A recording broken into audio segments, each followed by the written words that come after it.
Alan Davis, from a current president of the Charlotte Irish Connection to a past president of the Charlotte Folk Society, how are you doing? Oh, just fine, just fine. It passes so quickly, you know. I think the older you get, the quicker time goes by. I believe that, fully believe that. Tell me about the Charlotte Folk Society. It sure can. The Charlotte Folk Society started in 1982, and we had people that were at the university level that would go out and interview these musicians that played for barn dances and various special events, or maybe just played, you know, in their neighborhood or at church, and collected a lot of these songs and dance tunes. A lot of these folks played tunes that had been brought over from a long time ago, from people coming to America. And so people got together and said, let's bring this to Charlotte. Let's bring this mountain music to Charlotte and show it off.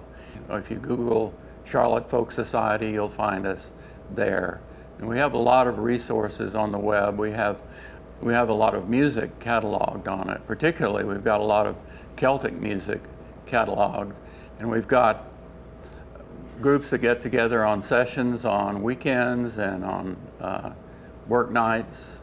A lot of times right here in Tiber Creek Bar, and it's just a great association, and it's wonderful to have this connection with the Irish culture.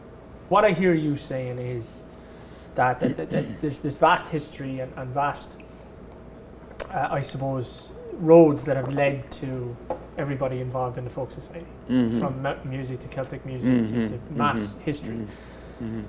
Nothing resembled COVID. And yeah. How have you guys coped through it? How has it impacted you? And what do you see happening in the next couple of years? Well, it really took the wind out of our sails right at first. I remember month after month we canceled each one of our gatherings, thinking, you know, what are we going to do? How can we respond to this?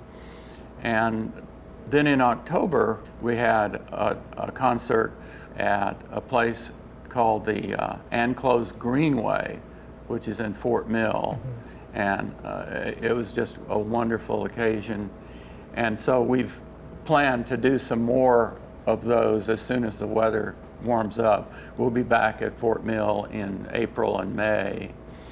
What would, given that the reason we're together now is to talk about what a Charlotte Irish American Centre might do and why people should care about it, what do you think the difference it would make to have a centre like that here in Charlotte? Well, I think it would be fantastic. You're talking about like a permanent location? Permanent location that, you know, a Charlotte Irish American Centre that would be a cultural venue, a home for all participants. I would consider the Charlotte Irish Connection, which I'm involved with, and the Charlotte Folk Society, which you're involved with, as stakeholders in the community here.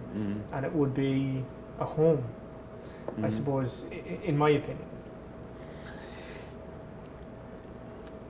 I think it would be a great place where everyone would know where it is and that it occurs on a regular basis. It would be almost like having a church. You know, a lot of times organizations like yours and mine meet in a church, but there's always restrictions to that. For instance, we have an instrument lending library, and we lend out instruments to people that want to, you know, try out a different instrument, and we keep it in a church.